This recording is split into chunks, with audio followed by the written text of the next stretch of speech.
አንድ ሰው እኮ በድንጋይ እኮ ማምለክ ይችላል። ድንጋይ ማምለክ ይችላል። እኔ ጨና ዘለሽ የማታውቅ ነገር ውስጥ አትግቢ።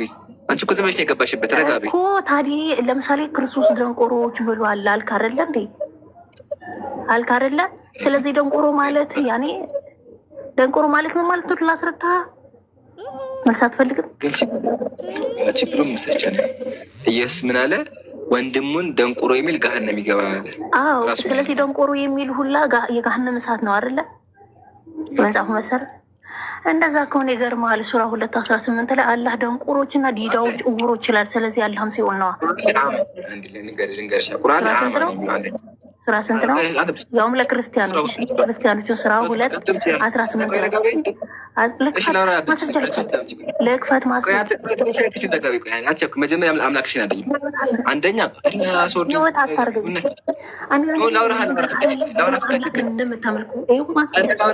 አንደኛ በእስልምና ለዚህ ያለ መስፈርት የለም። አማን የሚለው አማን ያለበት ምክንያት አላስረዳሻለሁ ምክንያቱ ምን እንደሆነ። አሁን ግን ዋናው አንቺ ባወጣሽው መስፈርት አምላክሽ ባወጣው መስፈርት መሰረት አምላክሽ ገሃነም ይገባል።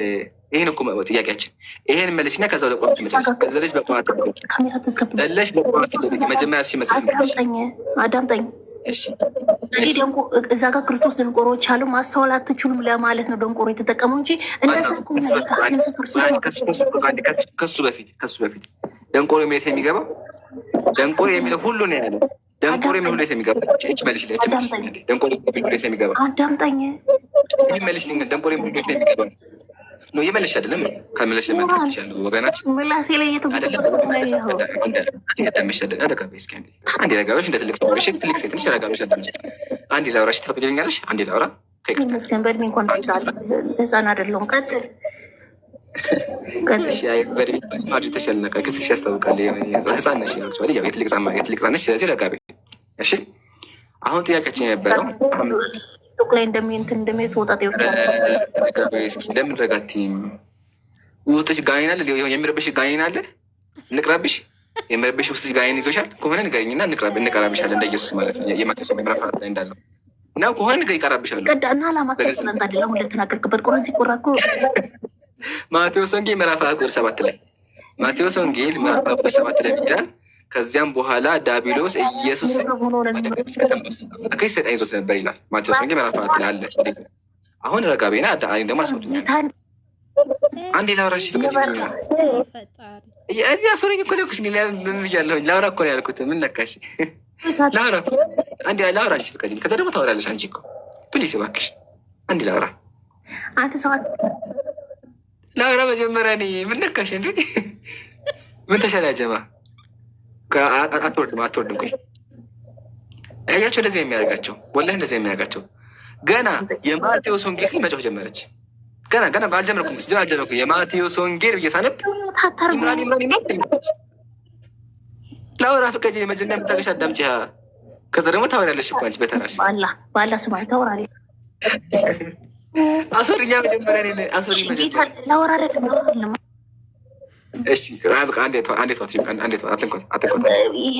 ይሄ ማለት ነው። ባትሪ ዘጋ ስለሆነ በዚህ አንድ ቁጥር በምጽፍብህ አስገባኝ። ካስገባህ በኋላ ነው የምወጣው። ያስገባል አየር ላይ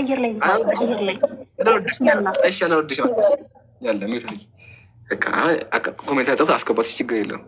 ያለ አሁን ያጀማ የማቴዎስ ወንጌል ምዕራፍ ጉድ እኮ ነው። ብዙ አንድ ቁጥር ነው የሚጽፉት። ዳማከሴ ነው ዳማከሴ የሚለው ዳማከሴ አስገባት ለማለት እሺ ቆይ እንደዚህ ህጋትና ቆይ ቦታ ስለሌለ አሁን አስገባል። እሺ አንደኛ እስከዛ እንዳታቋረጭ ላውራ። ምንድን ነው ያለችው? የሆነ ስድብ ነገር ጀመረች። አንደኛ እኔ ማስረጃ አቅርቤያለሁ። የማቴዎስ ወንጌል ምዕራፍ 4 ቁጥር 7 ላይ ከዚያም በኋላ ሰይጣን ዲያብሎስ ኢየሱስን ወደ ቅድስት ከተማ ወሰደ። አምላክ ሰይጣን ይዞት ነበረ። ስለዚህ አንቺ እንደሰቱኝ ያልኩሽ አንደኛ።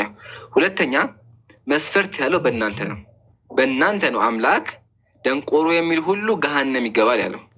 ደንቆሮ የሚል ሁሉ የት ይገባል ያለው? ገሃነም ሁሉ ነው ያለው። በራሱ መስፈርት ደግሞ የገዛው ወንድሞቹን ኢየሱስ ደንቆሮ ብላችኋል። በተዘዋዋሪ እሱ ራሱ ገሃነም ይገባል። ለምን? ያው ቅድም ከፍቼዋለሁ ተመልከቱ። ያው ምንድን ነው የሚለው? ደንቆሮ የሚለው ሁሉ ደንቆሮ የሚል ገሃነም ይገባል። ይሄን ካለ ኢየሱስ ደግሞ እጅህን ለምን አልታጠብክም? ምግብ ስበላ እጅህን ታጠብ ሲባል ምን አላቸው? ደንቆሮዎች አላቸው። ወገናችን ተመለሰሻል። እኛ ሙስሊም እንደዚህ ነው፣ አንፈራ አናወድሽ። አሁን ረጋቤና እናውራ። ረጋቤሽ እንዳጮኝ መጮህ የለም። ረጋቤ እኔ በሰዓት አወራለሁ። ቃል በቃል የሚመልሽ ኢምሩ እዚህ ጋር አንድ ምሳሌ ስለፈለግኩ ነው። እና ኢምሩ ለምሳሌ ቀላል ስለሆነ በጣም ማለት ነው። ለምሳሌ እኛ ቤት ከ2 ሰዓት በኋላ የሚገባ ሰው ይቀጣል ብዬ ተናገርኩ። ለምሳሌ ኢምራን ከ2 ሰዓት በኋላ ከምሽቱ 2 ሰዓት በኋላ የሚገባ ሰው ይቀጣል አልኩ። ያ ማለት እናንተም ቤት ከ2 ሰዓት በኋላ የሚገባ ሰው ይቀጣል እንዴ? አይቀጣም። አንተ ቤት ያለ የሚቀጣው። ስለዚህ ይሄ የእኛ ቤት መስፈርት ነው። የእኛ ቤት መስፈርት ከምሽቱ 2 ሰዓት በኋላ የሚገባ ሰው ይቀጣል። በቃ የእኛ ቤት መስፈርት ማለት ነው። ያ ማለት የነ ኢምራን ቤት ከ2 ሰዓት በኋላ የሚገባ ሰው ግን አይቀጣም። ስለዚህ ሁሉም በየመስፈርቱ ይቀጣታል ማለት ነው። ባይብል ላይ ራሱ የባይብል መስፈርቱ ምንድነው? ደንቆሮ ብሎ የሚሳደብ የገሃነም ነው ብሎ ተናገረ። የማን መስፈርት ነው ይሄ? የባይብል መስፈርት። ኦኬ፣ የባይብል መስፈርት የቁርአን መስፈርት ነው? የሀዲስ መስፈርት ነው? መስፈርት ካለ ታምጣለን። የለም። ስለዚህ ቁርአኑ ላይ መጥቶ ይህንን መስፈርት ማምጣት ልክ እኛ ቤት ከ2 ሰዓት በኋላ አይቀጡም ብለን እንዳመጣ ነው መስፈርት ሁሉ ኢምራንን ካልቀጣው 2 ሰዓት በኋላ ገብተሃል ብሎ የተለያየ ሎጂክ አምጥቶ ኢምራንን ካልቀጣው ብሎ ማምጣት ይሄ ምንም ጭራሽ ማይገናኝ ነገር። ስለዚህ አሁን ቁርአን ላይ እንዲህ ነው ብለሽ የምታመጪው ነገር አይሰራም። እኛ ያነሳ ነው የባይብልን ኮንትራዲክሽን ነው። ኦኬ፣ የባይብልን ነው። ስለዚህ እዛው ባይብልሽ ላይ ቆመሽ ኢየሱስን ታድኘዋለሽ። አሁን ቀጥይ። ጀዛከላ። ሁለተኛ ደግሞ እንደው በመስፈርቱ እንኳን ብንሄድ መስፈርቱ ያሟላ እሱ ላይ መጣበታለሁኝ። አማ ለምን ተባለ የሚለውን እናብራራለን። አሁን መጮሆን ተይና ረጋ ብለሽ አምላክሽ ደንቆሮ የሚለው ሁሉ የት ይገባል ነው ያለው?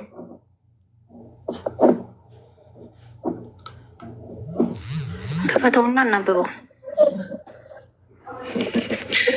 የለሽም አታስቢ፣ ያው ከፍቼዋለሁ።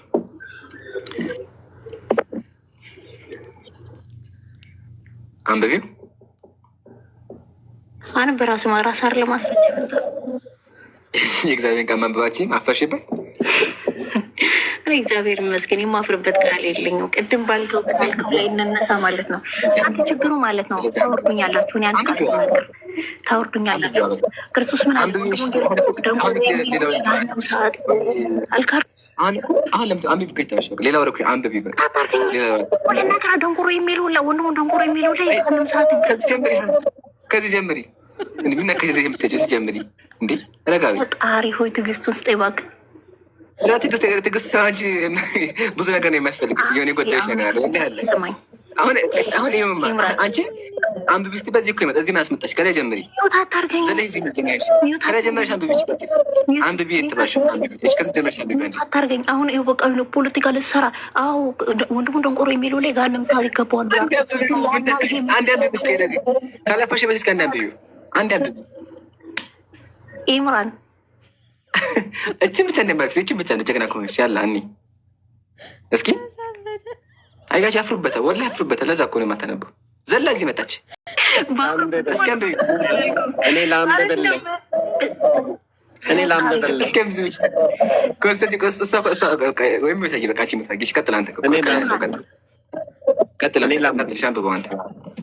እሺ አላ ጭንቅላቱ ላይ እና ፊቱ ላይ እግዚአብሔር ከሆነ ጭቅላቱ በተገድሏል። ላሳየህ እሱን አሁን በስነስርዓት ለማለት ለምሳሌ በማስረጃ ካልሆነ መጽሐፍ ቅዱስ ነው እያልኩ አለሁት። እኔ መጽሐፍ ለመልስ ኢምራንን ፖለቲካ ሰራል። አሁን ልጁ የተናገው ነገር ለእሱ ላይ ደግሞ ተቀጣያለሽ። ያው ነገረ ማርያም ስጋው አልቆ አጥንቶ ሲቆረጥ ድረስ 6660 ጊዜ ገርፈውታል። ራሱን በዘንግ ቀጥቅጠውታል። አናቱን አይሁዳውያን በሰይጣን በኩል ኢየሱስን አምላካቸውን ቀጥቅጠውታል። ያው ተመልክቶ ራሱን በዘንግ ቀጥቅጠውታል። ይህም አልበቃ ብለዋቸው ልቡ ድረስ እስኪሰማው ድረስ አክሊል ደፍተውበታል። እጆችን የኋሊት አስረውታል። በጥፊ መተውታል። በጥፊ ሲባል የነበረው አናቱን ኳ ሲደረግ የነበረው የእናንተ አምላክ ነው። አትቀላቅሉ። ያ ሙስሊም ማስረጃ ነገረ ማርያም ምዕራፍ 3 ላይ ነገረ ማርያም ምዕራፍ 3 ላይ የክርስቲያኖች አምላክ ራሱን በሰይጣን ተመታ። ሰይጣን ነው። ሰይጣን ምን ያደረገው? እግዚአብሔርን ኢየሱስን ራሱን በዘንግ ደብድቦታል። ይሄ እናንተ አምላክ ነው። ያላ እንደዚህ ተሰጥታላችሁ ማለት ነው። ነገረ ማርያም ያዙ ማስረጃ። አሁን ግቢ አስገቧት።